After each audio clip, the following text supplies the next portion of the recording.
Hola a todas y todos, estamos por comenzar. A los que siguen por aquí leyendo, les invitamos a sumarse a este conversatorio, a esta plática muy importante que vamos a llevar a cabo en este momento. ¿Ya están listos? Súper, pues entonces empezamos. Primero agradeciéndoles que estén aquí. Agradeciéndoles a Sergio Bertrán y a Elis Mendoza por estos minutitos que nos van a regalar. Voy a presentarlos muy brevemente. Elis y Sergio, los dos son exalumnos de esta facultad. Ambos tienen posgrados en el extranjero, en universidades muy prestigiosas.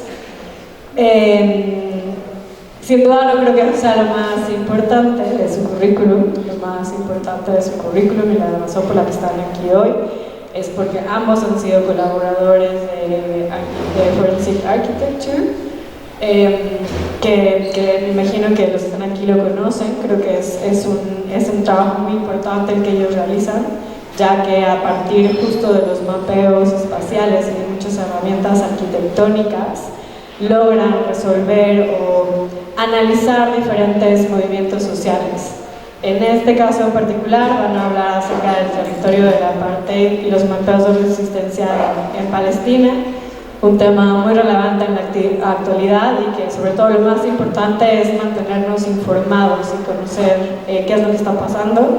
Entonces les agradezco muchísimo a los dos que estén aquí y sin más les dejo la palabra. Gracias a ustedes también por acompañarnos.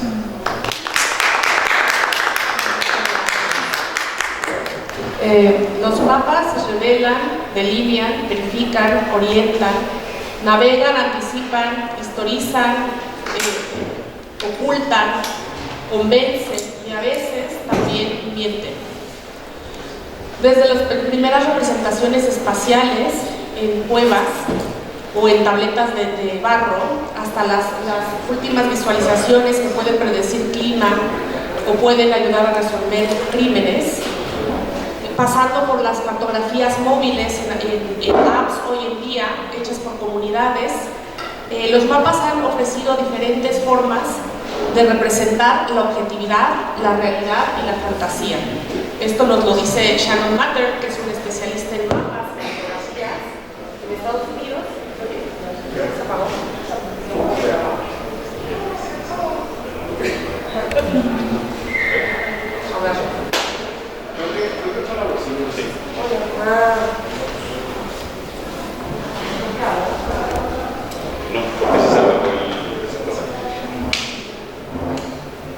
¿Hola? Sí, no.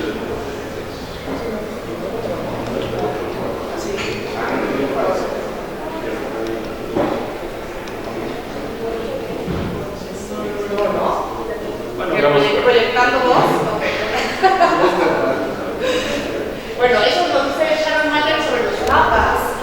Y hoy venimos a hablar de mapas, uno como objetos y como facilitadores de regímenes de poder. Venimos a hablar de mapas también como métodos contraforenses y contrahegemónicos. Venimos a hablar de mapas como momentos y lugares que permiten a las comunidades encontrarse y mapear cosas, buscar soluciones, visibilizar su sufrimiento y le dan a la gente de a pie, una herramienta para luchar en contra de la narrativa del poder. Entonces, sí, hay un libro que recientemente salió publicado que se llama Un día en la vida de Abad Salama, Anatomía de una tragedia en Jerusalén, que ha sido publicado por Nathan Roll, que es un especialista en Palestina, es un israelita, especialista en Palestina, que estudió políticas públicas, ha trabajado durante mucho tiempo pues, dando diagnósticos dentro de... ¿Cómo se llama?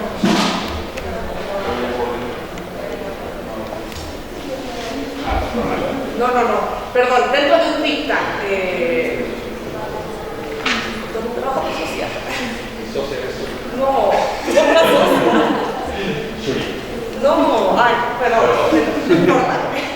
Dentro de un think tank, trabajamos muchos años dentro de un think tank, analizando precisamente como las políticas de la apartheid y la forma en que se ha transformado el territorio. Y escribió este libro, que parece una novela, pero en realidad está basado en hechos reales, y habla sobre un día que hay un accidente de unos automóviles en una de las fronteras entre Palestina, entre Cisjordania y los territorios ocupados. Y saqué unas pequeñas citas porque creo que describen muy bien lo que es vivir el día a día en un territorio así, ¿no? Lo podemos ver en mapas, lo podemos ver en las noticias, pero es distinto cuando lo oyes de voz de uno de sus habitantes.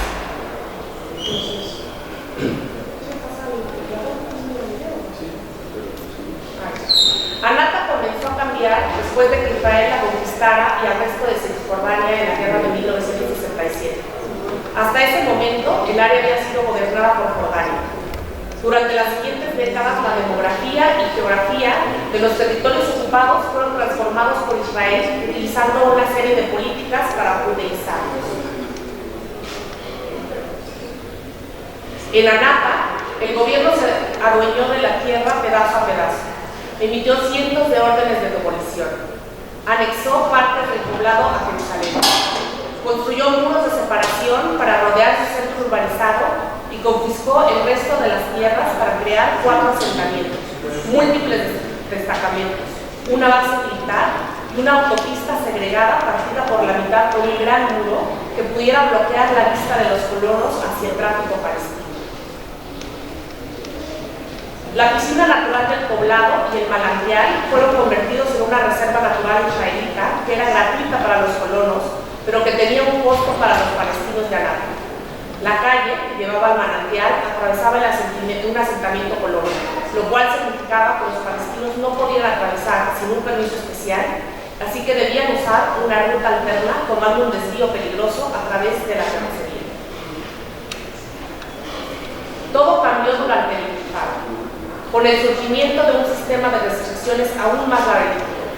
Israel colocó controles dentro de los territorios ocupados, siguiendo las líneas anteriores a 1967, y también entre Jerusalén del Este y Cisjordania. La posibilidad de pasar a través de ellos dependía de tu color de identificación, de en qué parte de los territorios ocupados habías nacido, de tu edad, de tu género y de si habías sido detenido o arrestado. Los acuerdos de Oslo sirvieron para que Israel avanzara en su proyecto de apropiarse de la mayor extensión de tierra por el menor número de población palestina. Los acuerdos fracturaron Cisjordania en 165 islas, con una capacidad limitada de autogobierno. Cada isla rodeaba de un mar con control israelí. Los palestinos vivían atrapados en estas islas, vigilados por las fuerzas de seguridad de la autoridad palestina, supeditada a Israel. Y nos vamos a hacer una pequeña historia antes de que entremos como de lleno a las cartografías más contemporáneas para entender cómo llegamos aquí y por qué el mapa y la cartografía y las representaciones sobre el mapa han sido tan determinantes y tan importantes para lo que es Palestina hoy. En 1896, Theodore Herzl escribió un libro llamado El Estado Judío, en el que exponía que la única salida para protegerse del antisemitismo era tener un Estado propio. Al año siguiente organizó un congreso en Basilea conocido como el primer Congreso Sionista. Judíos europeos, apoyados por el movimiento sionista, empezaron a llegar a Palestina desde finales del siglo XIX y comenzaron a comprar tierra a británicos y palestinos para establecer pequeñas colonias. En este entonces vivían totalmente de forma pacífica, comerciaban, eran vecinos, ¿no? Era una forma de migrar, como migra toda la gente, absolutamente normal. El 2 de noviembre de 1917, el secretario de esta carta que está aquí, el secretario de Exteriores Arthur James Balfour, hizo llegar a Lionel Walter Rothschild, el líder de la comunidad judía en Inglaterra, una carta en donde el gobierno británico expresaba su simpatía al proyecto judío-sionista de establecer en Palestina una casa para todos los judíos. Aunque se comprometían a ayudar a su creación, simultáneamente aseguraban que no harían nada para dañar los derechos religiosos y civiles de la población palestina no judía, aunque es importante señalar que no decía nada de los derechos políticos connacionales. Un año antes de terminar la Primera Guerra Mundial, el gobierno británico buscaba entre las comunidades judías alrededor del mundo a simpatizantes a sus esfuerzos con los aliados. Un siguiente momento importante en la historia de cómo el territorio fue fragmentado es el Acuerdo Sykes-Picot de 1916. En mayo de ese año, en una reunión secreta que puso fin a negociaciones entre los gobiernos de Francia e Inglaterra, recuerden que estamos a finales de la Primera Guerra Mundial, sus representantes François Georges Picot y Sir Mark Sykes se adelantaron a la caída del Imperio Otomano, planeando el reparto de zonas de dominio directo y de influencia en el Medio Oriente. El plan original se llamaba el Acuerdo Asia Menor y finalmente fue firmado por otras personas, pero se le conoce como el Acuerdo Sykes-Picot. Este tratado terminó generando la aparición de una división del espacio errática y ficticia, basada en criterios que no respetaron ni la geografía física, humana o cultural de los pueblos involucrados, sino los intereses económicos y de política de los países que deseaban los territorios del hombre enfermo de Europa, como era el apodo de los otomanos en la época. Es importante señalar que Inglaterra tenía el tutelaje de estas zonas y se pretendía que los territorios iban a ser guiados a convertirse en naciones independientes. Es más, varios pueblos árabes lucharon junto con los aliados en contra del Imperio Otomano, con la promesa de formar sus propias naciones. Y aquí es importante. Aquí más o menos podemos ver de los mapas. Entonces, esta parte azul que es acá es lo que iba a estar bajo control francés, lo que hoy es Turquía. Turquía viene, bueno, no lo pueden ver, pero Turquía viene ahorita así, hasta acá, y es esta parte. Entonces tenía una parte de control francés. Luego la parte amarilla, que era el control ruso. Luego la sección A, que era de control de influencia francesa. Quiere decir que Francia iba a tener una especie de protectorado, pero había autoridades locales. Luego en el B es de influencia árabe, que es donde está ahorita aquí Irak. Bueno, esto era Siria, ¿no? Pero de influencia francesa era Siria. Influencia británica es lo que hoy conocemos como Cisjordania, parte de Palestina, Irak, acá. Y luego ya bajo control inglés estaba esta parte entre Irak e Irak. Entonces lo que es Palestina hoy es esta franja que tenía una parte internacional donde estaba Jerusalén, pero siempre ha sido considerado bajo dominio internacional porque hay una parte cristiana, una parte judía, una parte palestina, islámica.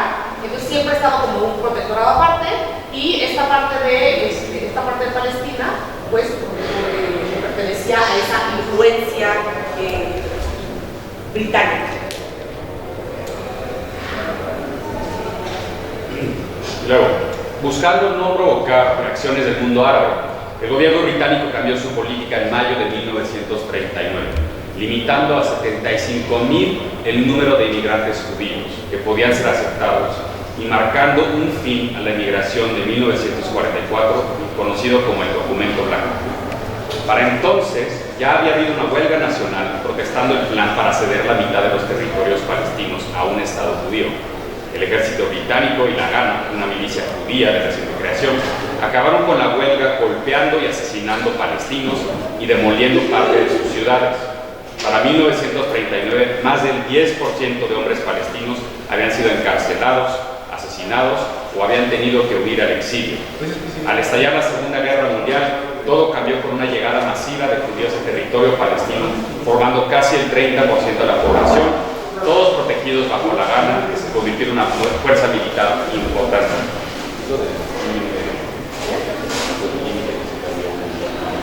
Después de la guerra. Entonces, en estos mapas lo que podemos ver es, uno, las tierras de posesión judía, antes las habían sido compradas a los palestinos, también a los británicos. Entonces, todo esto era lo que estaba comprado.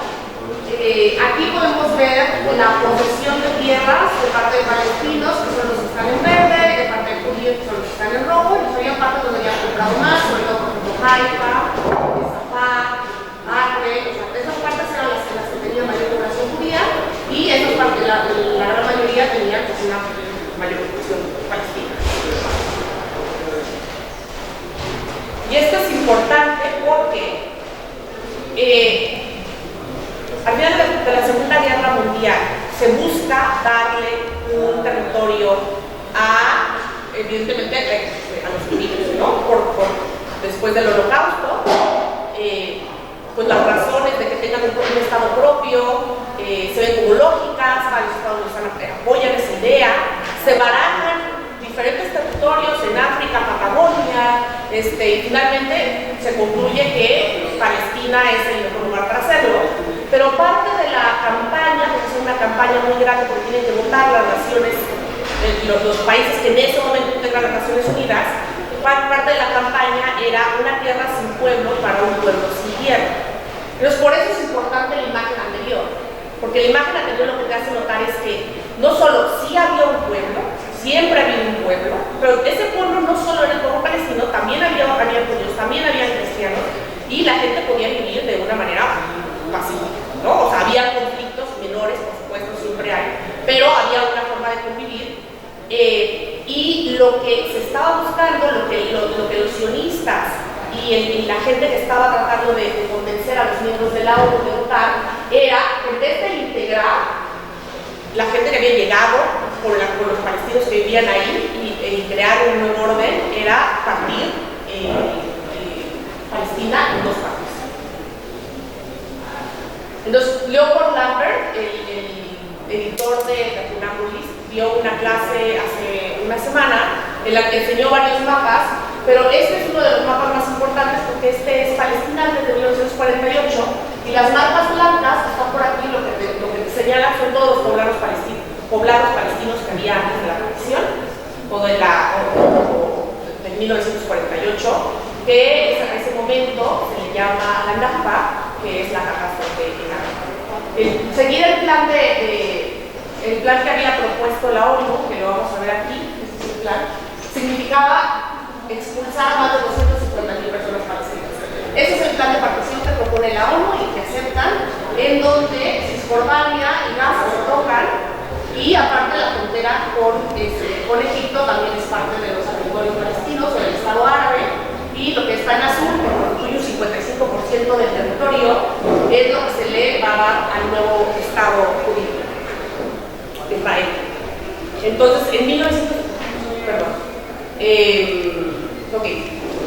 al día siguiente que se anuncia esta división, que votan los estados de la ONU, se anuncia esta división, empieza una revuelta, hay resistencias palestinas, sobre todo hombres jóvenes, que atacan a la comunidad judía, hay muertos, hay asesinatos, y entonces la reacción también desencadena una guerra en toda la zona, y uno de los acontecimientos más importantes fue que había una serie de grupos terroristas dentro de los pueblos judíos que fueron a una villa que se llama Deir Yazar y fueron a atacar.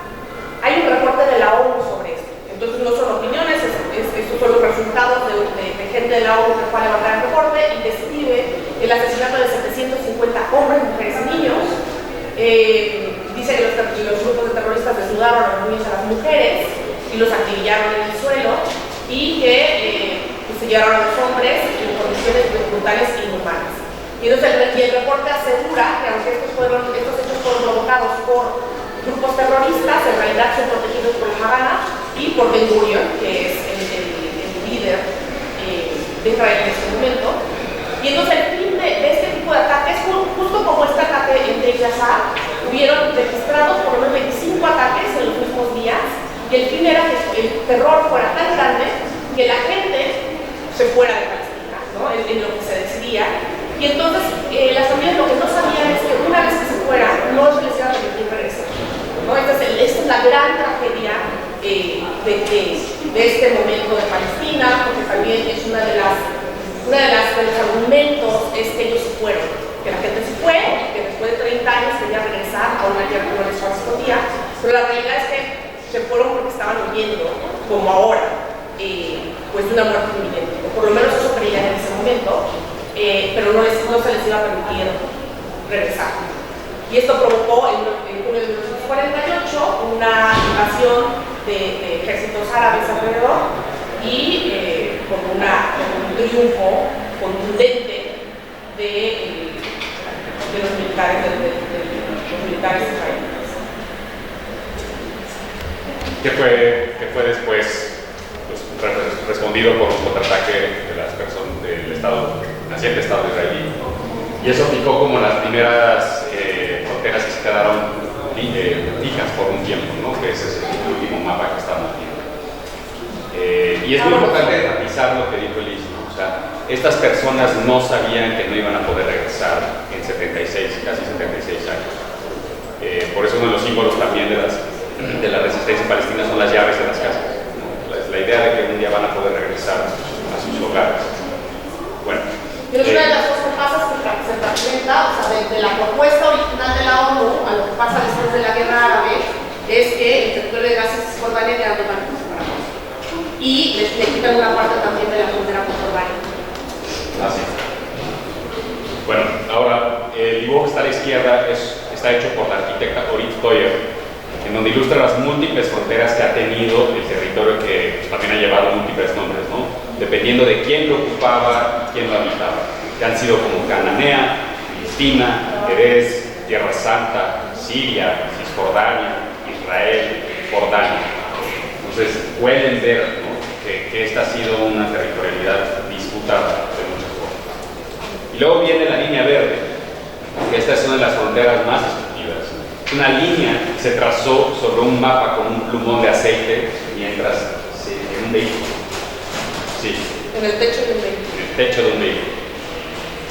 Entonces lo que pasa con la línea verde es como fue trazada con un plumón bastante grueso, es una línea irregular que depende de la presión que ejerza sobre el mapa que estaba en un toldo, pues la línea se hace más gruesa o más delgada.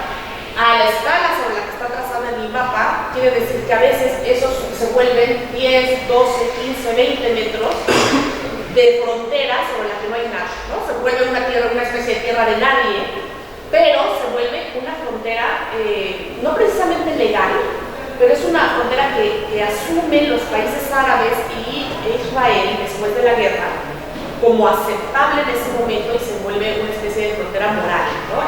Es la que durante muchos años estuvo en los mapas, que aunque no está legalmente reconocida, se entendía que esos eran los límites, pero que también cuando esto se hizo, los países árabes fueron muy claros en que no eran fronteras definitivas, ¿no?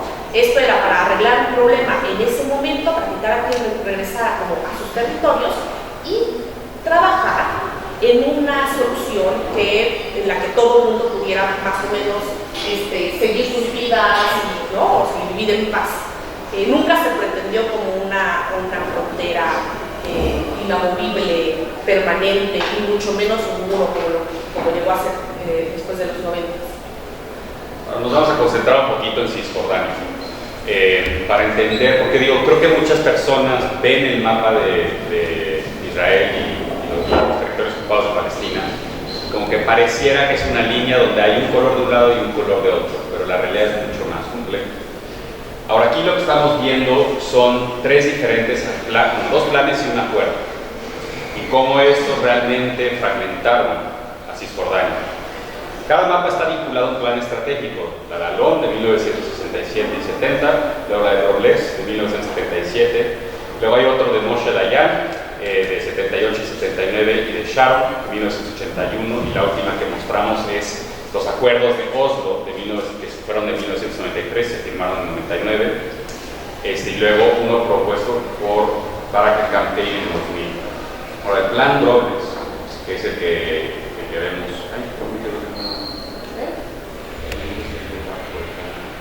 Bueno, el plan Robles es de 1977, que es de Matiki.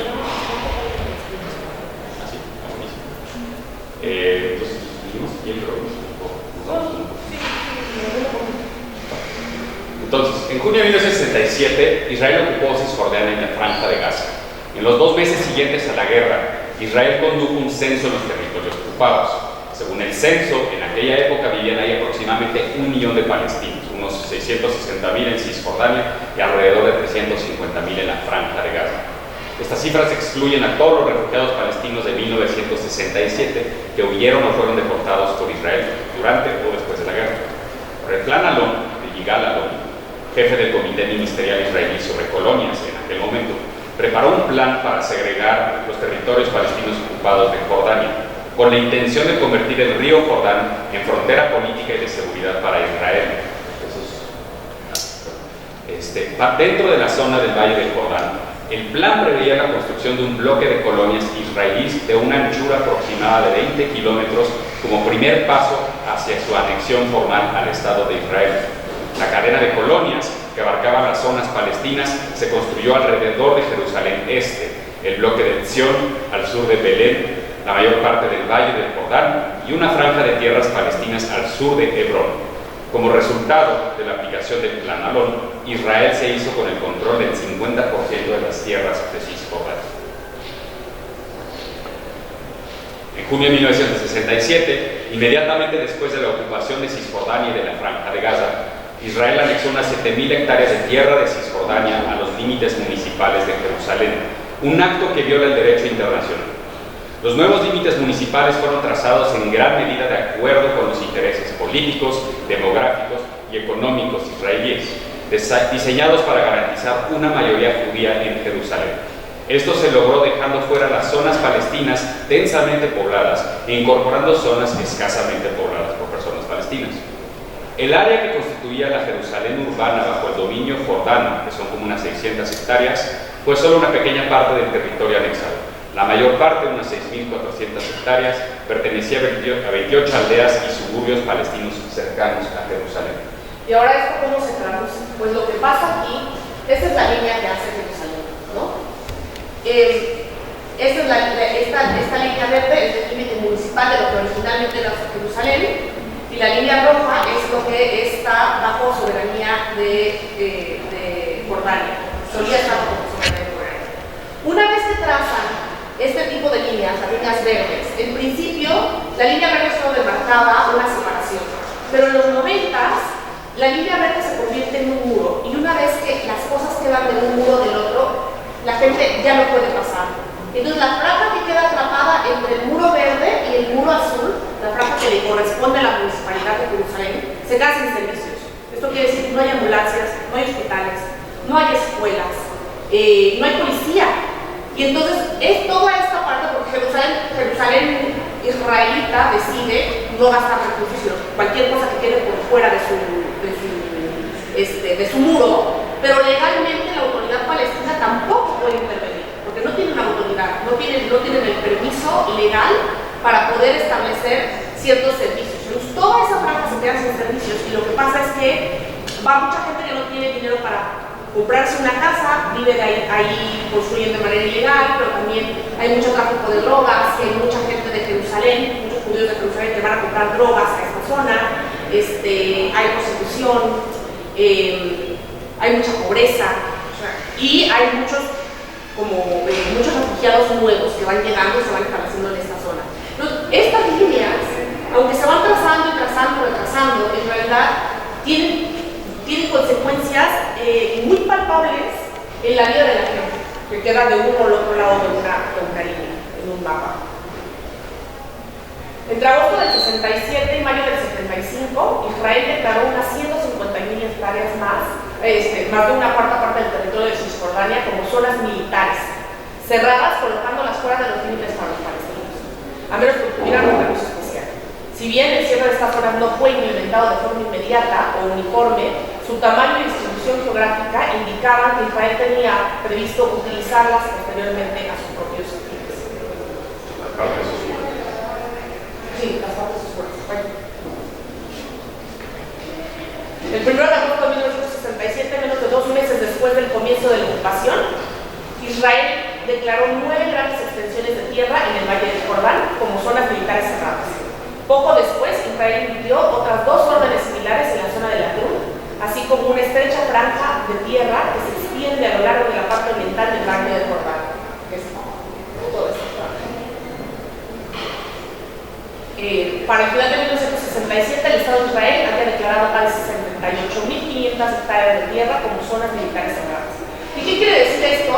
Que hay mucha gente, como esto solía ser Jordania, hay mucha gente de Cisjordania que tiene pasaporte jordano. Pero bueno, abuelos o padres, ¿no? Son gente mayor que tiene pasaporte jordano, pero a partir de que se instala esto como un área militar, impides la circulación de la gente que tiene 2 pasaportes, solo tiene uno, que es jordano. Cisjordania, porque no tienen, la gente, los palestinos no tienen pasaporte. Pero bueno, lo que impide es la libre circulación hacia Jordania, donde obviamente también hay una explicación probablemente militar, porque hay bases de PLO, ¿no? O sea, de ciertos grupos militares. Creo que hay algo importante que casi nunca vemos en los mapas, es que de hecho la orografía de esta parte, pues, bueno, de la costa va subiendo, y se fue extremadamente montañoso y alto. O sea, de hecho los altos de Golán que están por acá son bastante altos, llegan a tener como entre 1500, 1700 metros de altura. Entonces también es un punto de vista estratégico en el sentido de que pues, si están arriba y están abajo, pues controlan. Bueno, yo no soy militar, pero es una táctica militar esto. En 1970 Israel consiguió cerrar otra franja al norte y al sur de Cisjordania, a mediados del decenio de 1970, tras cerrar varias zonas adyacentes a la línea verde, la frontera entre el territorio soberano israelí y Cisjordania, otras 81.500 hectáreas de tierra habían quedado oficialmente fuera de los límites para los palestinos. Lo que podemos ver es que a través de todos estos años hay una serie de pequeñas intervenciones que van rompiendo y fragmentando todo el territorio de la Cisjordania ocupado. Durante los primeros 10 años de la ocupación, Israel estableció casi 30 asentamientos en Cisjordania, excluyendo Jerusalén del Este, con una población total de unas 4.500 personas, son los triangulitos azules. Ya en septiembre de 1967, el gobierno israelí, encabezado por lo que más tarde se convertiría en el Partido Laborista, estableció el primer asentamiento, Kfar Etzion. Esto fue seguido por el establecimiento de asentamientos en zonas consideradas de importancia en términos de seguridad y que relativamente estaban escasamente pobladas por palestinos. Estas áreas, que constituían casi la mitad de Cisjordania, incluían el Valle del Jordán, tierras alrededor de Jerusalén, la mayor parte del desierto de Judea y una franja de tierra en las colinas del sur de Hebrón. Importante.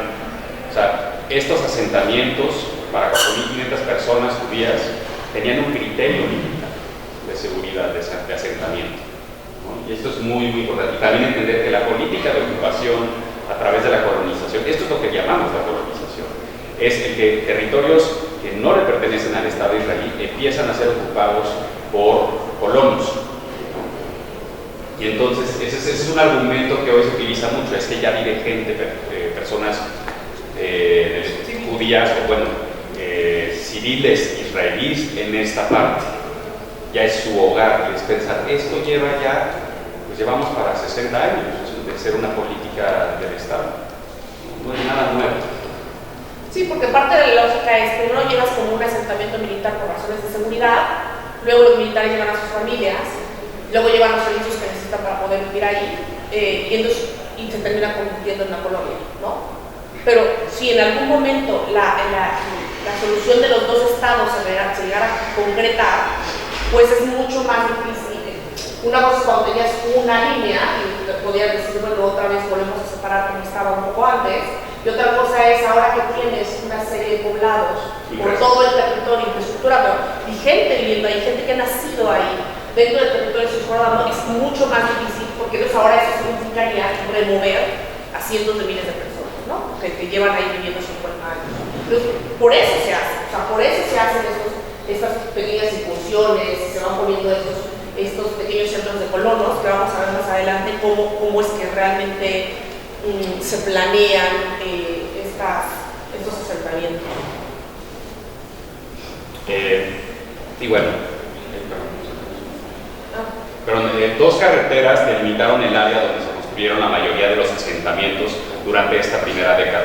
La carretera Alon, que fue construida en la década de 1970 a lo largo de las laderas orientales de la cresta central, y la Ruta 90, a la que Israel añadió un nuevo tramo a la zona septentrional del Mar Muerto, con el fin de facilitar el movimiento entre los asentamientos de Israel.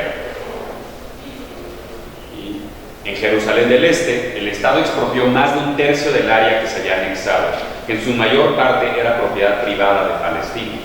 Construyó 8 asentamientos en esas tierras a lo largo de esa década, los cuales denominó barrios israelíes. Y son los que son los judíos. Y ahora vamos a Gaza. En la franja de Gaza, Israel diseñó su plan de 5 dedos con el propósito de romper la continuidad palestina mediante el establecimiento de 4 bloques de asentamientos con extensas áreas no desarrolladas que Egipto,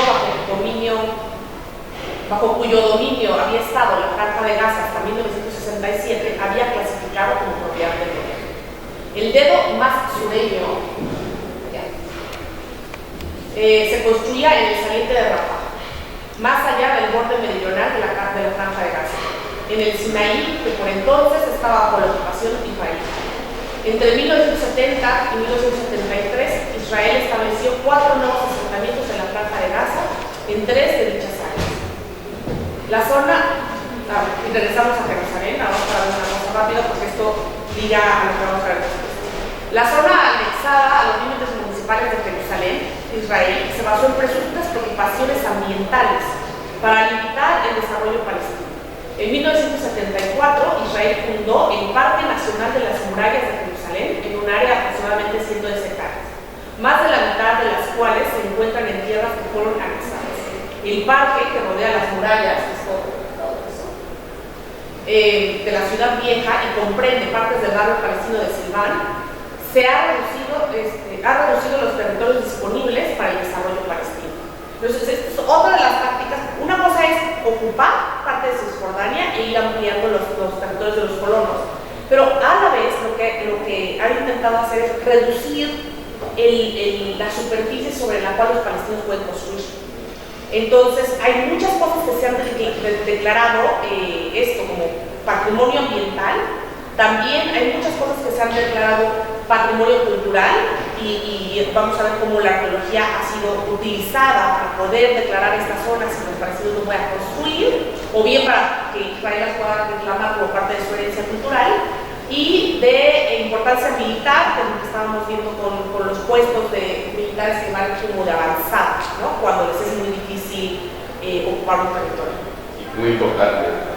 Dentro de este parque nacional queda uno de los 3 lugares más sagrados para todos los musulmanes del mundo, que es el Domo de la Roca, la Al-Aqsa, que ha sido atacado múltiples veces, como 3 veces ya en los últimos 2 años. Entonces, incluso el acceso para poder profesar una fe queda controlado por este Estado. En un Jerusalén que se supone que originalmente tendría que estar dividido en 3 partes, que es la judía, la cristiana y la islámica, y con cierta autonomía y con libertad de culto y de tránsito. Pero bueno, declaración de tierras estatales es lo que les estaba diciendo, que también entre 1971 y 1992, durante la primera década de la ocupación, Israel construyó asentamientos en tierras palestinas de propiedad privada, confiscándolos por el argumento de fines militares, y se emitieron varias órdenes de incautación militar en la franja de Cisjordania. Y luego se empieza a restringir el movimiento. En 1991 es la primera ola de restricción del movimiento. En los inicios de la ocupación, los palestinos podían viajar prácticamente sin restricciones entre Gaza, Cisjordania e Israel. Decenas de miles de palestinos trabajaban en Israel. Palestinos de Cisjordania, Gaza e Israel mantenían vínculos familiares. Estudiantes de Gaza podían asistir a las universidades de Cisjordania y existían amplios vínculos comerciales en toda la zona. En enero de 1991, durante la Primera Guerra del Golfo, Israel introdujo un nuevo requisito, exigiendo que cualquier palestino que deseara entrar a Israel o Jerusalén del Este obtuviera un permiso individual de la administración civil. La nueva política se aplicó gradualmente hasta que finalmente se impuso un cierre total a Cisjordania, aparte de las zonas anexadas a Israel y a la franja de Gaza. Israel instaló entonces puestos de control permanentes a lo largo de la frontera de su territorio y entre su territorio y Cisjordania, y entre la Jerusalén del Este anexada y el resto de Cisjordania. Al mismo tiempo, Israel también hizo que los criterios para obtener los permisos fueran mucho más estrictos. Son todos, sí los ven, todos los puestos de control. ¿Los puestos de control son los rojos? Sí. Están todos estos acá, y los otros son los asentamientos.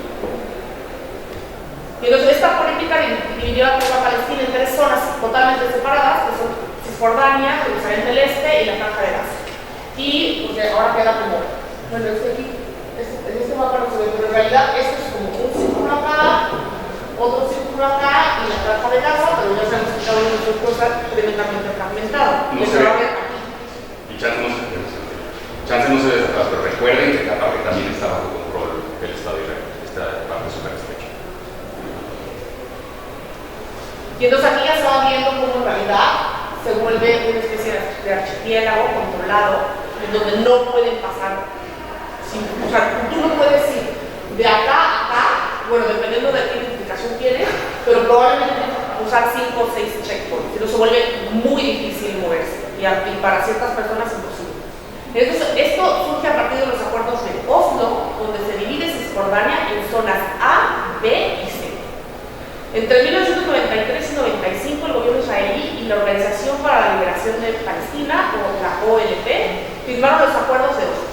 En 1994, en virtud de Oslo I, Israel retiró sus tropas de los pueblos y campos de refugiados palestinos de la Franja de Gaza y de la ciudad de Jericó, en Cisjordania. Estas comunicaciones fueron entregadas al control de la reciente creada Autoridad Palestina.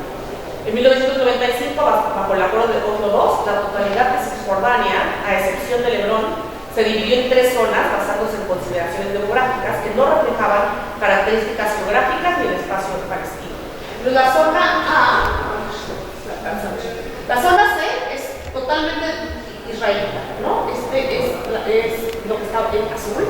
La zona A son la zona de dominio totalmente palestino, y la zona B, perdón, es esta mancha café un poquito más grande, y la zona B, que es esta como color arena, es una zona que es palestina, pero donde el ejército israelita todavía tiene cierto grado de control, y quien ejerce realmente autoridad es la autoridad palestina, pero siempre con permiso o bajo supervisión del Estado israelí. Y entonces ahora vamos a llegar a una serie de prácticas de mapeo de gente, no solo gente que vive en Palestina, sino también gente que está afuera trabajando en estas cosas, pero este colectivo se llama DAR, que quiere decir... La residencia para decolonizar el arte y la arquitectura. Ajá, y son 3, bueno, originalmente eran 3 personas, que era Sami Gilal, Petit y Egel Weizmann, y ahora son José Gilal. Pero tienen este proyecto que se llama la Línea Roja. La Línea Roja es la que surge a partir de los acuerdos de Oslo, y es un proyecto muy bonito porque cuenta a través de la historia de una mujer que quiere regresar a Palestina después de muchos años y quiere construir su casa. Cuenta como que todas las barreras que tiene que cruzar para poder regresar, para poder construir su casa, etc., ¿no? Porque su terreno queda entre una zona y otra. Su terreno ha sido partido por esta línea roja y tienen que navegar un sistema legal para saber dónde va a quedar su casa. En 1993, una serie de conversaciones secretas celebradas en Oslo entre representantes israelíes y palestinos inauguraron lo que se conoce como el proceso de Oslo. Como bien es sabido, se separó en 3 zonas: la A bajo control palestino, la B bajo control palestino bajo control militar israelí, y la C es completamente israelí. Cuando el proceso se derrumbó y la organización temporal de los territorios ocupados se solidificó en una geografía astillada permanentemente de múltiples prohibiciones, se descubrió de repente un cuarto lugar. Existía entre todos los demás la anchura de las líneas rojas que las separaban. Entonces es la historia de una casa que está en la línea roja. Y entonces aquí dice: estamos planeando regresar a Palestina después de muchos años de vivir en Estados Unidos, ¿no? Y entonces la artículo le dice: bueno, después de muchos años de vivir, usted quiere regresar a su tierra natal, pero construir para un palestino va a ser muy difícil, y sobre todo en familias. Y entonces empieza, y están dibujando, y dice: vamos a empezar con el mapa del área. Como ha notado, ahora el paisaje, el hermoso paisaje ha cambiado, y en los últimos 30 años hay muchas restricciones espaciales. Construir una casa se ha vuelto laberíntico. Y ella dice: ¿qué quiere decir exactamente? Y entonces en este mapa le empieza a decir: bueno, el Tratado de Oslo ha limitado el horizonte de desarrollo. Se puede construir solo en 2/8 del territorio palestino. Y eso cada vez se vuelve más pequeño. También tenemos que aprender a construir en los pequeños hoyos que se han quedado entre los territorios ocupados. y si construimos en estos, puede que nuestras casas sean demolidas. Y entonces de repente hay un arquitecto que se da cuenta que el territorio, bueno, el terreno está entre la línea B y C, y dice, no pasa nada. La línea C solo está ocupando un pedazo, la línea B solo está ocupando un pedazo pequeñito, entonces seguramente podemos hacer la casa y no va a pasar nada, nos van a dejar ocuparla, no va a tener consecuencias. Y de repente resulta que si nos regresamos un poquito a ver el mapa, cómo son una serie de islas y cómo todo está en un espacio realmente fragmentado, esto no quiere decir, los mapas han sido fragmentados no por accidente, sino por diseño. Pero obviamente a una familia palestina cuya casa tiene un pedazo dentro de la zona israelita y otro pedazo dentro de la zona palestina, le van a clasificar como una persona de la zona C. Y eso quiere decir que no va a poder transitar libremente entre un espacio y otro. Entonces, ¿cuál es el problema de esta casa? Es un caso real que fueron a investigar. El problema de esta casa es que la entrada estaba en zona B, lo cual le habría dado cierto tipo de identificación que le permitiría a esta persona acceder a servicios en Israel, ir a universidades, ir a hospitales, tener trabajo, etc. Pero la parte de atrás de su casa está en la zona C, que no le da derecho a ninguna de estas cosas. Y entonces, una vez que empiezan a construir la casa, van los inspectores, la ven y les dicen que esta casa es totalmente irregular y que ellos han decidido que ella va a caer en la zona C. Y van con un abogado, argumentan que la entrada está en la zona B y por lo tanto deben tener los derechos, y les dicen que definitivamente no.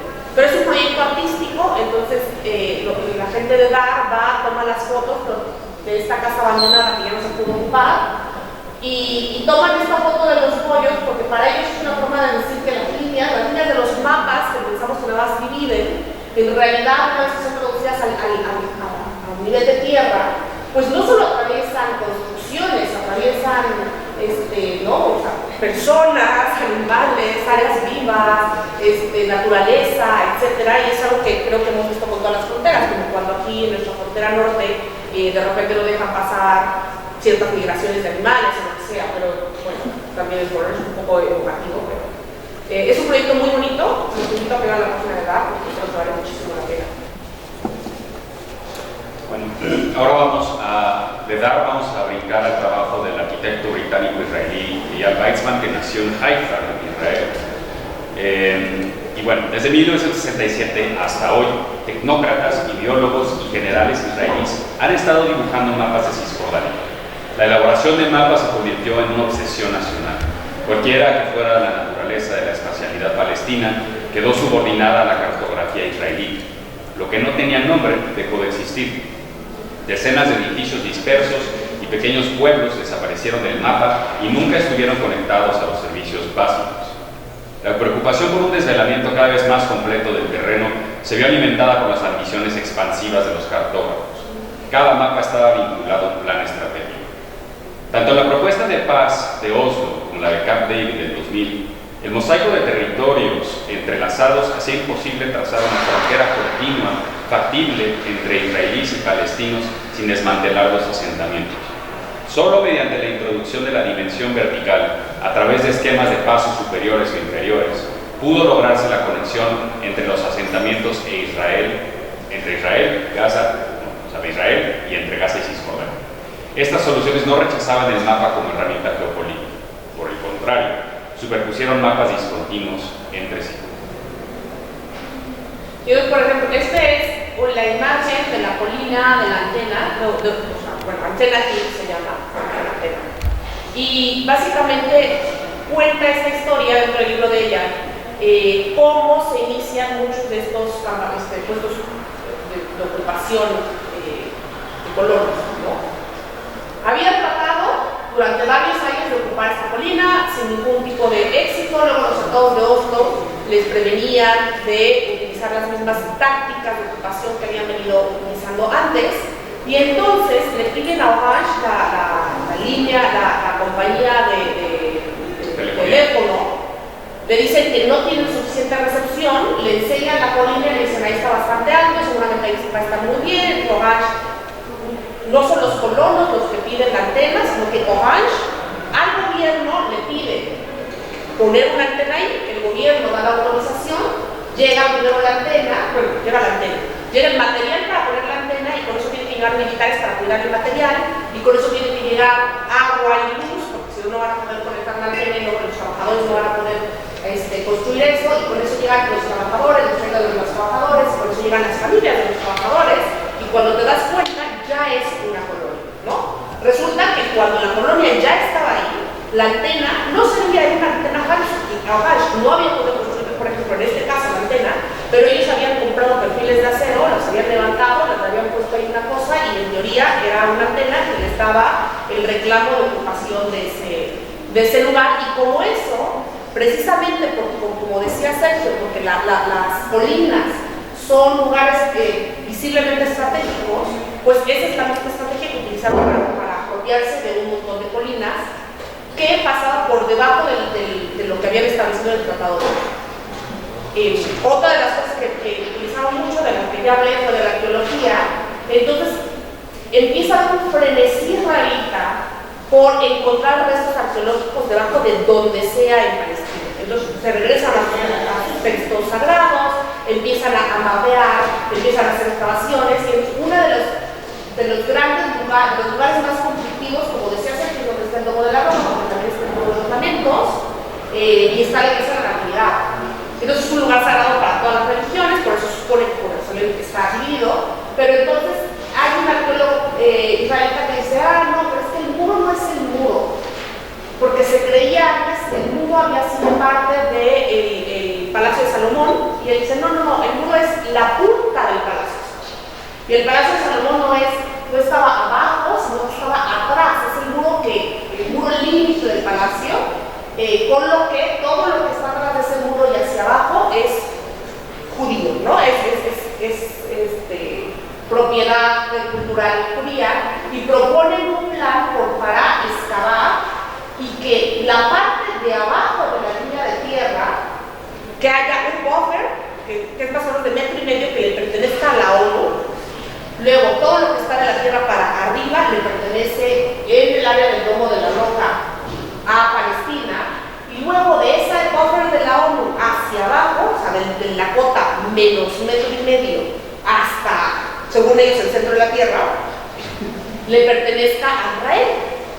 Y para tratar de amarrar un poco más esta idea de dividir el espacio verticalmente, todo el espacio aéreo, a partir de ese momento le pertenece a Israel, lo cual incluye pues espacios militares tácticos. Todo el espacio abajo de la tierra le pertenece a Israel, incluyendo mantos acuíferos, y parte de la superficie de la tierra o le pertenece a Palestina o le pertenece a Israel, dependiendo de los lados. Y entonces esta es una ilustración de Edgar Weissman y Gardner Dotter, que lo que hacen es como una especie de crítica a ese sentido de lo vertical y de qué se reparte qué, porque era una forma en que según los arqueólogos y según los arquitectos se podía tener ocupación, o sea, como ocupación doble en varias de estas ciudades donde se les iba a permitir a los palestinos ir por arriba para poder llegar hasta el Domo de la Roca y ahí descender, y todo lo demás era para que los israelitas pudieran pasar sin tener que pasar ningún tipo de checkpoint, ningún tipo de barrera. Y esta va a ser una de las grandes políticas del desarrollo de las colonias en Israel. Los residentes y ciudadanos israelitas se busca que no tengan que pasar ningún tipo de fricción, ningún tipo de frontera. Para ellos el espacio es continuo. De cualquier punto de Israel hasta cualquier otro punto, ellos van a través de un espacio, ellos le llaman liso y continuo. Y por ejemplo, bueno, estas son ciertas zonas como se planean extensiones. Lo que dice este plano es, este es el muro que se construyó después de Oslo.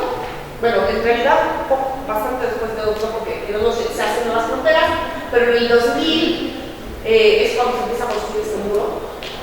Y luego estos son los planes de extensión hacia las nuevas colonias que ya están ahí, y entonces claro, todos los planes siempre incluyen abarcar. Las áreas en café son áreas palestinas, y si ven el muro empieza ya a comerse partes palestinas, todos estos poblados que todavía existen, no sabemos por cuánto tiempo más. pero aquí en las partes de extensión lograron ya expulsar a todos los asentamientos palestinos. Y este es French Hill, que es una de las primeras grandes urbanizaciones que se hacen durante los 50, aquí se ve. Se promociona hasta la fecha French Hill en los periódicos y revistas de la diáspora en todo el mundo, se promociona como un paraíso de inversión. Y sobre French Hill, Edgar Weissman nos dice que es un régimen visual en donde la colonia fue planeada a partir de qué podía ver la gente que vivía en French Hill. Entonces están hasta arriba de la colina, las vistas están perfectamente delimitadas para que no tengan que ver a esos asentamientos que son irregulares, llenos de pobreza, y ellos solo puedan ver como el absoluto esplendor de Israel. Y este es una imagen de unos túneles que completaron hace unos años porque ya había demasiada gente yendo en French Hill y se hacía tráfico. Y ellos, para evitar nuevamente cualquier tipo de fricción, cualquier tipo de incomodidad, se mandaron a hacer unos megatúneles, con lo que la gente que vive allá puede pasar por debajo de las zonas palestinas, salir del otro lado y estar utilizando todo bien. Y ese es el tipo de intervenciones que hay. Del otro lado, en lo que no ven las vistas, son los campamentos de refugiados. También lo que estamos viendo es cómo a través de la arquitectura y la infraestructura, de la organización espacial y de la construcción de elementos, se invisibiliza por completo la realidad de cómo viven las personas palestinas para los ciudadanos que viven dentro de Israel. No todos son ciudadanos de Israel, hay muchos turistas, hay muchos, pero cualquier persona que viva ahí y que transite por ahí es minimizar el contacto visual, burocrático, infraestructural, etcétera, con la dificultad de vivir en esas partes. Y es verdad que muchos ciudadanos de Israel no tienen ni idea cómo ve la gente de otro lado. Nunca han ido, nunca han pisado, no tienen ni idea. Entonces, por los unos tienen los checkpoints. Esta es una ilustración más o menos de cómo funciona. Y parte de la idea de los checkpoints, aparte, o sea, la gente que trabaja en Israel, que tiene la suerte de poder cruzar y trabajar en Israel porque se les paga mejor porque hay trabajo para empezar, normalmente tiene que pasar por un checkpoint que le puede tardar entre 2 y 5 horas, todos los días, ¿no? Y es una especie de sistema, pues de crueldad y de mucha humillación, ¿no? Porque incluso a la gente que es minusválida, por ejemplo, la hacen que se baje de la silla y que se queda en el piso, revisan la silla y no sé qué, y luego que solito se vuelve a subir. O sea, hay un punto en la forma en que de sometimiento a través de la vergüenza y de la humillación que este tipo de infraestructuras también cumplen. No solo es un régimen visual, no solo es un régimen de separación, no solo es una cuestión de quién tiene acceso a qué tierras, también es cómo se viven esas tierras que está como en constante peligro. Y lo que hace es desincentivar, o sea, hacer que la gente un día diga, sabes que ya estoy harto de tratar de trabajar en Israel, estoy harto. Porque también uno de los elementos que menciona Weissman y otras personas es, por ejemplo, si eres una persona con dimensiones un poco más grandes, pues a la hora de pasar por los torniquetes, no pasa. Es súper difícil, es otro momento de humillación, es otro momento donde el cuerpo se convierte pues en ese receptor directo de violencia infraestructural y de esta burocracia. Luego aquí, bueno, la serie de mapas que vimos antes, donde era el mismo mapa, iba cambiando un poquito y explicando la historia, fue desarrollado por Forensic Architecture en B'Tselem. B'Tselem es un centro de información israelita de derechos humanos en territorios ocupados, que lo que busca es un futuro en donde los derechos humanos, la libertad y la igualdad sean garantizados para palestinos y judíos y vivan desde el río hasta el mar, todos juntos, etc., ¿no? Entonces hay personas israelitas y hay personas palestinas trabajando juntas en B'Tselem. Una de ellas fue Edgar Weissman por unos años, que ahí fue donde empezó como su práctica de Forensic Architecture. De hecho también empezó estudiando y consiguiendo mapas para esta organización, porque ellos, los palestinos, no podían cruzar a Israel para pedir mapas en las bibliotecas, mientras los israelitas sí. Y como ella era israelita, él podía fácilmente cruzar, pedir un mapa, escanearlo y regresarse con el archivo sin ningún tipo de problema.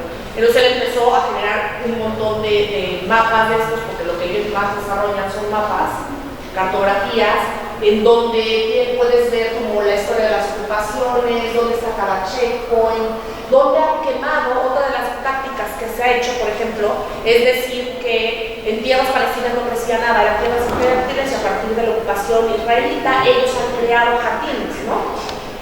Y han hecho el desierto florecer. Han hecho el desierto florecer, pero aquí uno de estos mapas, las historias que te cuentan es cómo han salado. Pues una de las tácticas era salar las tierras para matar los olivos palestinos y que no pudiera haber como un reclamo de cultura, de historia y herencia cultural.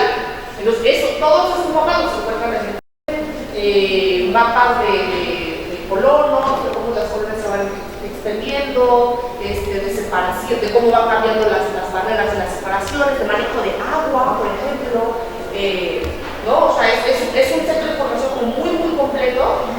Y tienen mapas interactivos, y con ustedes pueden ir picándole y van viendo como movimientos poblacionales, cómo se mueven las fronteras, etc. Sí, también, o sea, algo que decía anterior, pero quería llegar a este momento, es uno de los discursos más importantes que se escucha entre las personas que tienen el Estado israelí es un discurso desarrollista, en el sentido de que ha sido el Estado de Israel que ha hecho productivo esa parte de la tierra, que ese desierto lo han hecho florecer, que han construido infraestructuras de desalinización de agua, las carreteras, energías renovables, una agricultura tremendamente productiva que tiene con cultivos que dan muchísimo rendimiento. Y o sea, lo que también estamos tratando de mostrar, y que por eso o sea, es insensato pensar que pueda como devolvérsele a una persona, a una población, una cultura que no desarrolla como desarrolla el Estado de Israel. Y creo que tenemos que tener mucho cuidado con cómo también ese tipo de discursos se filtran entre nuestras aulas cuando es momento de generar un proyecto infraestructural o un desarrollo inmobiliario en esta misma ciudad o en otras partes del país. O sea, es como justamente trazar la línea de la colonización que vemos en este caso, con el que también vemos aquí en Gaza. Y todo va detrás de ese desarrollo de, pues es que tiene mejor tecnología, tiene mayor rendimiento, es más productivo y por eso debe de continuar. Es lógico que queremos ir siguiendo en esa dirección de mejoras, ¿no? Entonces sí, como si ellos lo van a aprovechar mejor porque es lo que es dar a alguien que no lo está aprovechando. Y esto es lo que esperamos que entre líneas se está también dejando claro, es que todo está siendo, o sea, las intenciones principales de todo este discurso y esta infraestructura y esta agricultura, etcétera, es una táctica militar. Pero ya nos falta poco. Pero Gaza, tenemos que hablar de Gaza. Gaza es parte de los territorios bajo ocupación militar desde la guerra de los 6 días de 1967. Aunque los colonos israelíes y las tropas fueron retiradas en 2005, que este es otro de los argumentos que vimos mucho, es bueno, pero en realidad la ocupación se acabó en el 2005 y a partir del 2005 no han hecho nada, se les entregó con plantas desalinizadoras, se les entregó con ciertas industrias y esta gente, como no se hace nada, pues vive de la injusticia. Se salieron las partes que estaban ocupadas, es verdad que se salieron en 2005, pero eso no quiere decir que la gente de Gaza tenga libre albedrío o ningún tipo de autonomía, ¿no? La frontera de Rafah, que es controlada por Egipto es el segundo país que más dinero recibe de Estados Unidos y por lo tanto esa frontera está prácticamente controlada por Israel. Esta frontera pertenece a Israel. Y luego en el mar tienen un límite que originalmente la línea era hasta 37 kilómetros podían salir. O sea, esto fue en los pilotos. Se acordó que podían navegar los pescadores hasta 37 kilómetros para poder pescar. Y la realidad es que esa línea ha sido reducida a 11 kilómetros, donde para la cantidad de la población de Gaza, donde no entra mucha otra comida, pues la pesca realmente es reducida e insuficiente. Pero no solo eso, o sea, también han habido barcos de humanitaristas tratando de llegar con ayuda a la mitad. O sea, hubo un barco muy famoso con activistas egipcios y turcos que trataron de llegar por aguas internacionales para poder proveer de medicamentos y tal a la franja de Gaza, y el ejército israelita lo hundió y mató a todos los activistas que estaban ahí. Entonces, Que tengan acceso al mar, pues en realidad no significa absolutamente nada para Gaza. Pues ellos no están en control con quién comercian, de qué tipo de cosas les llega, no les puede llegar tecnología, las medicinas están muy controladas, el alimento llega en cantidades suficientes, pero esto es calculado casi por ración, por persona, entonces no hay abundancia de absolutamente nada, ¿no? O sea, hay lo suficiente para que la gente sobreviva. Es un régimen de sobrevivencia. Calculado. 1500 calorías por persona y ni uno más. Es lo suficiente para que no se muera. Y bueno, y muchas de las cosas que vemos en las noticias que tenían, ¿no? Porque de repente se ve como, ay, pero mira, había una alberca, o había una oficina, o había un edificio, tal. Muchas de estas cosas son, o sea, Gaza está fuertemente subvencionado por países que mandan ayuda, pero eso no lo vuelve un territorio autónomo. Y por ejemplo, cuando fue el COVID, que Francia y Holanda construyeron varias clínicas para pruebas rápidas, les duraron semana y media y se las devolvieron, sin ningún tipo de consecuencias, por cierto. Pero bueno. Y luego está este otro colectivo que se llama Visualize in Palestine. Este es un colectivo formado por palestinos en el exilio, bueno, en la diáspora. Ajá. En la diáspora, y lo que ellos dicen, me gusta mucho porque se me fue. Fue creado en el 2012 y se dedica a utilizar datos y investigación para comunicar visualmente las experiencias palestinas y provocar un cambio de narrativa. Están muy metidos en el rollo de la narrativa. Su práctica se centra en la idea de cambiar la narrativa y luchar en contra de lo que califican como narrativas dominantes que opacan, justifican y perpetúan estructuras de poder opresivas en la sociedad. Como método de resistencia proponen crear contranarrativas, en sus palabras, intervenciones narrativas que desplacen e inviertan estas dinámicas de acceso y poder, permitiendo así que la perspectiva palestina sea visible, accesible y poderosa como parte de una lucha anticolonial y racista con el resto del mundo. Ya esto es lo que le llaman ellos como la narrativa. Ellos se enfocan como en una cosa muy precisa y empiezan a producir muchísimos, pues esto, como gráficas, historias visuales, videos, han trabajado también con Betselés, producen mapas, creo que es como muy activa. Y esto, por ejemplo, este es un chart. Hay una infografía de porcentaje de personas. El porcentaje de personas que solicitaron permiso para salir de Gaza para obtener tratamiento médico especializado. El porcentaje se refiere a cuántas personas fueron negadas. En 2018, 39% de las solicitudes fueron negadas y ha fallecido casi 600 personas. O sea, en 2012 denegaban 7.5 y ahora están denegando 39. Y hoy quién sabe. Hoy quién sabe. Este, por ejemplo, es una infografía sobre las identificaciones, los colores de las identificaciones que les decía. Las identificaciones te permiten cierto tipo de vida. Entonces, por ejemplo, esta es como gris, dice prohibido regresar a Israel desde 1948, y no pueden decir nada. Los verdes, que son de la granja de Gaza, que nacieron ahí. Entonces dice prohibido vivir fuera de Gaza desde 2007. Los verdes claro, que son de Cisjordania, dice prohibidos por Israel en todo menos el 38% que es el 38% de Cisjordania, que yo no cuesta. Esta dice, Israel puede revocar residencias si es fuera de Jerusalén. O sea, si un palestino tiene esta credencial, quiere decir que sacó la lotería porque puede trabajar, ir al hospital, lo que sea, pero si quiere casar con alguien que está fuera de ese territorio, pierde totalmente el acceso, no puede regresar. Luego estos son los ciudadanos israelitas, palestinos, con ciudadanía israelita, que no pueden ser parte de los comités y viven el 68% para colonias fuera, pero pueden votar. Estos de aquí no pueden votar. Y luego los habitantes judíos, ciudadanos de Israel, pueden vivir donde quieran y pueden, básicamente, tienen acceso a lo que quieran. Y esta es otra infografía que también te dice esto, ¿no? Básicamente lo mismo, es como dos personas que nacen en Cisjordania. Una es ciudadano israelita, nacido en Israel, en un asentamiento israelita dentro de Cisjordania, Y la otra persona es un palestino que tiene una identificación del área C.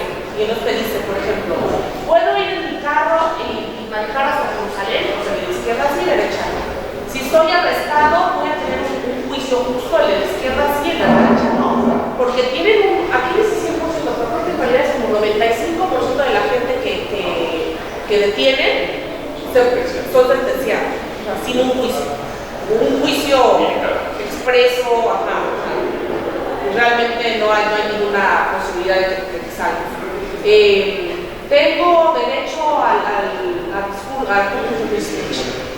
libertad de expresión y a protestar, sí y no. ¿Puedo construir una casa? Sí y no. Y aquí lo que te dice es que hay un sistema segregado del color de las carreteras. Entonces, de repente el color de la carretera es la línea que divide las carreteras tiene un color, la gente sabe leerlo y sabe hasta dónde puede pasar. Y, ¿no? O sea, por dónde puede pasar y por dónde no. Sí, ni te ocurre ir en una carretera. Bueno, lo penúltimo es nada más mostrar, perdón. ¿Cómo vamos? ¿Tienen un break? ¿Tienen preguntas? ¿Ya se aburrieron? ¿Vamos bien? Ok, lo penúltimo es mostrarles algunos de los trabajos que ha hecho Forensic Architecture con la Organización de Defensa de Derechos Humanos, ALHAC. ALHAC es como el centro pro de Cisjordania, o sea, es decir, es una organización que tiene como 35 años, creo, también está trabajando y de defender derechos humanos de personas palestinas. Y hace 2 años y medio, Forensic Architecture incubó dentro de ALHAC una unidad de investigación, es decir, hay un mini Forensic Architecture dentro de la organización de ALHAC que está en Ramallah. Y bueno, vamos a ver 3 investigaciones muy brevemente. La primera es el bombardeo del almacén de Judaí y no vamos a escucharlo, se los voy a explicar de verdad. Pueden revisar estos en internet si los quieren ver conmigo. También su subtítulo es Guerra Química por Medios Indirectos. La noche del 15 de mayo de 2021, en el 73º aniversario de Nakba, y durante el último ataque militar de Israel contra Gaza, las fuerzas de ocupación israelí bombardearon la empresa Judaí Farmacéutica y, bueno, perdón, está en inglés, herramientas agriculturales y farmacéuticas Judaí, que está en Beit Lahia. Y ese era el mayor almacén de productos químicos agrícolas de Gaza. Los proyectiles de artillería incendiaria israelíes prendieron fuego a cientos de toneladas de pesticidas tóxicos, fertilizantes, productos químicos y otros materiales agrícolas, iniciando una nube tóxica que envolvió amplias zonas en el norte de Gaza. El ejército israelí no hizo declaraciones sobre este ataque. Forensic Architecture y la recién creada unidad de arquitectura forense en ALHAC colaboraron con miembros de la familia Judaí y residentes de la zona para investigar el atentado y sus consecuencias tóxicas como parte de una forma de violencia medioambiental que se está imponiendo a los palestinos que viven en Gaza. El patrón visible de estos ataques sugiere que el objetivo del almacén de Judaí fue deliberado, lo que se ve corroborado por el hecho de que se utilizó un arma incendiaria. Cada uno de estos bombardeos expone a los residentes palestinos a una serie de gases químicos letalmente tóxicos, generando daños adicionales a largo plazo para la salud y el medio ambiente en la franja asediada.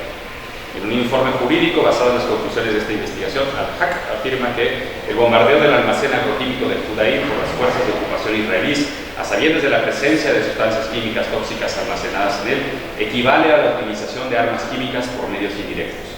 Tales actos están claramente prohibidos y son perseguibles en virtud del Estatuto de Roma de la Corte Penal Internacional.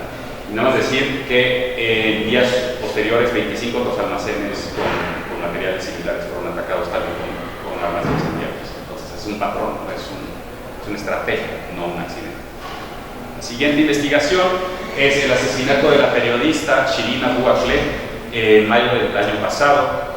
El 11 de mayo de ese año, la reportera de Al Jazeera, Shirin Abu Akleh, y un grupo de otros 5 periodistas llegaron a la calle Balat al-Shuhada en Jenin para informar sobre una incursión de las fuerzas de ocupación israelíes en el cercano campo de refugiados. Los periodistas llevaban chalecos de prensa que los identificaban como tales tanto por delante como por detrás y siguieron los protocolos estándar de autoidentificación mientras se acercaban lentamente a las fuerzas de ocupación israelí por una calle sin nombre que se cruzaba con Balat al-Shuhada. Las fuerzas estaban en una posición unos 200 metros al sur de los periodistas que se acercaban en un convoy de 5 vehículos blindados estacionados a lo largo de la misma guerra. A las 6:31, un tirador de las fuerzas de ocupación israelí disparó la primera ráfaga de 6 balas directamente contra el grupo de periodistas desde un agujero de francotirador con el vehículo militar situado en la parte delantera del convoy. Uno de los disparos alcanzó al periodista Ali Al-Samudi en el hombro. 8 segundos después, ahorita se ve justamente lo que estábamos buscando es la mirilla. 8 segundos después, cuando los periodistas intentaban ponerse a cubierto, el tirador de las fuerzas de ocupación israelí disparó una segunda ráfaga compuesta por otros 7 disparos distintos. Y una de esas balas alcanzó a Shirin, hiriéndola mortalmente. 2 minutos más tarde, un civil desarmado intentó prestar primeros auxilios y él también recibió 3 disparos. Y bueno, el chiste es que el ejército israelí en un inicio dijo, probablemente fue una bala de algún palestino.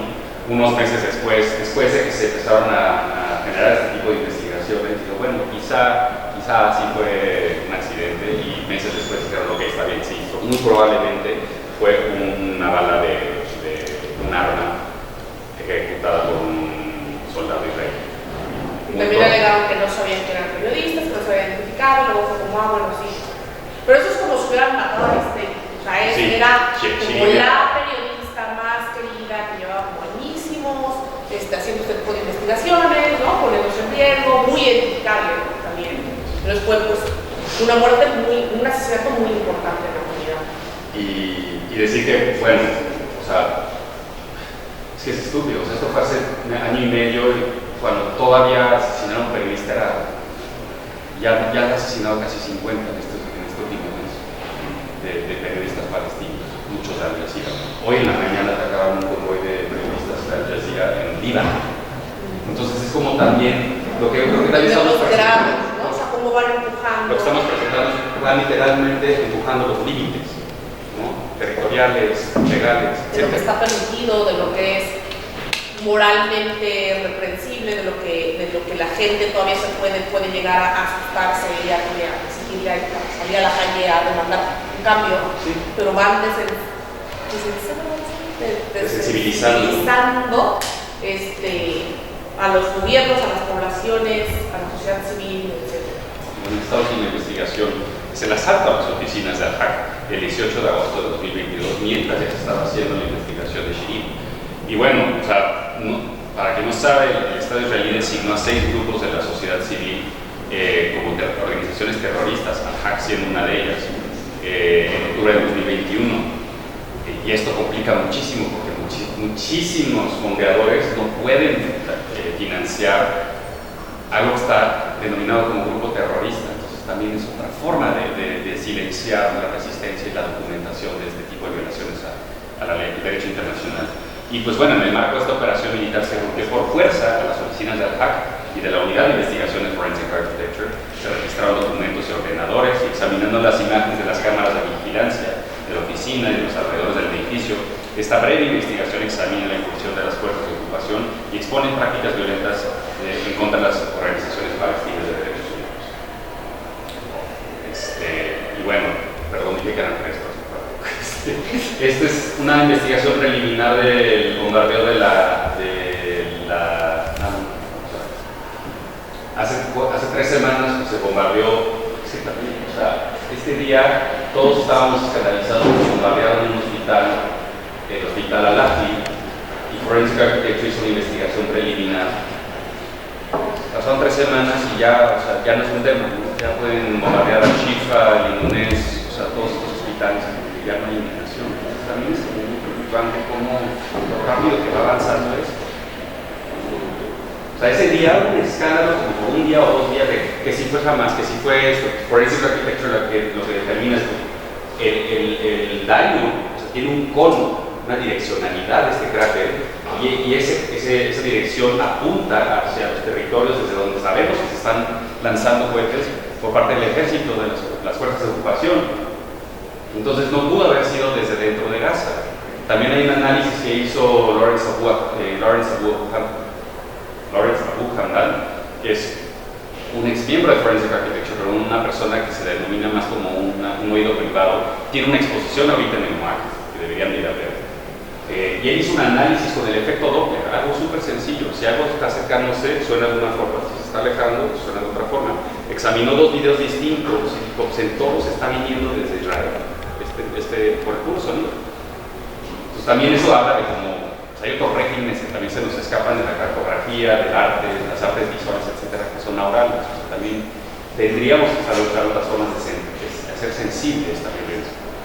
Sobre todo porque como en el libro de HoloLens, si tienen la oportunidad de leerlo, de Ian Weissman, de lo que hablábamos hace rato, una de las cosas que él alega, y yo creo que es una de las razones por las cuales nació Friends of Architecture, es que el gobierno israelita, el ejército, ha gastado mucho dinero y mucho esfuerzo en entrenar a sus comandantes, también leyendo filosofía, también entendiendo cómo funcionan las costumbres del enemigo, pero también planteándose cosas como cómo dematerializas un ataque, cuáles son los regímenes visuales del apartheid, cómo puedes, lo que él decía, ¿no? Cómo puedes dividir un espacio ocupado en no sé cuántas franjas donde tienes el subsuelo, pero el subsuelo más abajo, pero el aire, pero esto, pero el túnel, pero el agua, ¿no? Cómo es una ocupación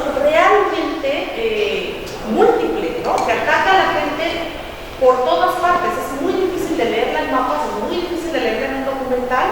Y también por eso trajimos como 85 imágenes, pero es algo que estamos tratando como de explicar, de entender, que es eso, ¿no? O sea, tenemos que seguir buscando nuevas formas de ver, nuevas formas de registrar, para que cuando todo esto acabe, porque siempre pensamos que habrá un momento en el que acabe, pues estas cosas se van a un tribunal. Entonces hay que documentar y hay que pensar en nuevas formas de documentar. Pues ahora sí, la última parte es qué se ha hecho sobre estas últimas semanas. Entonces, Visualize in Palestine pues, también ha empezado a hacer sobre la narrativa de la izquierda, es una manera de mostrar la desaparición de familias enteras. Ya no lo he vuelto a ver, pero hace como 2 semanas decía que alrededor de 175 o 4 familias enteras han sido eliminadas del registro civil. Y bueno, o sea, que 444 familias han perdido de 2 a 5 miembros, 136 de 6 a 9 y hay 192 familias de más de 10 miembros han sido asesinados. Y aquí está el ataque a los prestadores de servicios sanitarios, 124 trabajadores muertos, 50 ambulancias atacadas, 12 hospitales cerrados, 24 hospitales con órdenes de evacuación, pero claro, hasta octubre de 2023, ahora esto ya no corresponde. Sí, no corresponde nada. Y bueno, finalmente unas cartografías que se han producido sobre genocidio en curso. Quería como nada más mencionar uno de los conceptos de Forensic Architecture, que es el umbral de la detectabilidad. Ahorita vamos a ver, vamos a sacar. Pero lo que decía Elis es, pues tenemos métodos de investigación de violaciones de derechos humanos que cruzan muchas formas de sentir, en el sentido de como sentir a través de nuestros sentidos, oídos, etc. Pero hay formas que el Estado israelí ha estudiado para desmaterializar la violencia. Y como estamos tan acostumbrados, casi todas las metodologías atraviesan el régimen visual, sobre todo el de las imágenes satelitales. Se está anticipando a eso también. Y hay una plática que dio ella hace unos días en Alemania, donde, bueno, tenemos estos mapeos, ¿no? Y ni siquiera vamos a enseñar todos, porque casi todos los medios, todos los periódicos están produciendo una y otra vez este tipo de imágenes, ¿no? De qué porcentaje ha sido destruido en los últimos días y como cuánto porcentaje de la superficie de los edificios, de lo construido, se ha destruido. Pero lo que menciona y lo que hemos estado también viendo, gracias a las personas que están ahí todavía reportando, es que los misiles que están cayendo, o sea, son un tipo que se llama Hellfire, pero tienen unas como aspas que penetran el subsuelo y que detonan dentro del subsuelo.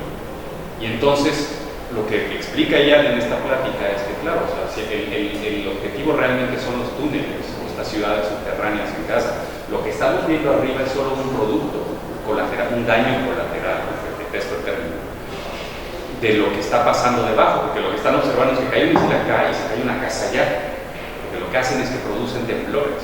Entonces hay algo sucediendo debajo de todo este cascajo Que no estamos viendo. que no estamos viendo. Porque entonces las imágenes satelitales no nos permiten detectarlo. Pero también, además, como breve recordatorio para cerrar, que la industria más importante para Israel es la industria militar. Sus helicópteros, sus equipos de espionaje, como sabemos aquí en México muy bien, por el uso de Pegasus, sus armas, sus tácticas de guerra, porque también han entrenado. Israel también exporta entrenamiento a paramilitares y a militares de otros países. Todo eso es su negocio. Y Cisjordania, y sobre todo Gaza, han servido de territorios de prueba, de laboratorio de prueba, para armamento, para armas químicas, para tácticas de terror también de la población, para espionaje. Entonces, esto de lo que estaba hablando Sergio también, de cómo atacas por debajo de la calle, cómo penetras ¿no? O sea, ciertas estructuras, infraestructuras, también tiene que ver con eso. También se están reportando personas que llegan a los hospitales sin ningún tipo de señal de violencia en el cuerpo, pero llegan muertas, ¿no? O sea, sin quemaduras, sin ningún tipo visible de sangre o algo, pero que los abren y tienen los órganos destrozados. Y todavía no se entiende si es un impacto, si es... ¿no? Pero hay que estar, o sea, al final del día parte tiene que ver, por supuesto, con este reclamo de todos los lados de una historia cultural y religiosa, ¿no? O sea, un reclamo al derecho a ocupar, pero también hay toda una industria que se mueve alrededor de que Israel pueda estar ahí, de que Estados Unidos lo pueda mantener ahí, y de todos los países a los que constantemente está facilitando armas y tecnología. Y Gaza es perfecto para eso. Por eso digo, no necesariamente estoy de acuerdo, lo digo como algo que he leído mucho en estas últimas semanas. Por eso se dice que la forma en que Gaza está siendo destruido es la forma en que va a ser destruido en otras partes de mañana. Porque sí es cierto, ya llevamos más de 60 años de ver cómo ciertas tecnologías, ciertas tácticas se prueban y aparecen en Guatemala. Y luego de Guatemala se brincan a Tamaulipas y luego hoy está por todos los países. Los ataques de drones, las primeras personas que lo hicieron fue el ejército israelí a mediados de los 2000. Entonces, y hoy ya tenemos narcos utilizando drones caseros, bombas caseras, para asustar a la gente, comunidades campesinas en medio de la montaña, para asustarlas para que se vayan de sus tierras y se desplacen hacia otras partes de México. Ellos ocupan esos territorios y empiezan a tener toda su economía criminal ahí. Sí, esto es verificable. Y pues bueno, ya, los últimos mapas son de resistencias. Pues nada más, o sea, que han habido protestas, otras visitaciones. Y esta es una tienda de campaña de concreto, hecha por DAR, los que vivimos de la línea roja, que le hicieron en un descampado, en un campamento de refugiados, en parte para decir dos cosas. Uno, que hay una historia de 50 años de resistencia, nada más, que se va a perder porque los campamentos de refugiados y las ciudades palestinas se demuelen constantemente. Lo que vemos, Gaza la han reconstruido una cantidad de veces o sea, ya no te queda nada, ¿no? Por eso las llaves tienen ciertas cosas que te conservan, pero en realidad sus casas y todo lo están demoliendo todo el tiempo, los están desplazando todo el tiempo. Y entonces hay una iniciativa de artistas y de gente que trabaja con memoria, de decir cómo podemos cristalizar, cómo podemos archivar, cómo podemos guardar esos memorias de 50 años de resistencia. ¿Qué va a pasar si algún día como que pueden regresar a sus casas? ¿Dónde queda esa memoria de resistencia, esa casa, esa tienda de campaña donde tuvieron que vivir? Pero también diciendo, porque esto lo volvieron un salón de clases, que la resistencia también es un lugar de diálogo y es un lugar de cuestionamiento y es un lugar público y tiene que permanecer un lugar abierto. Finalmente,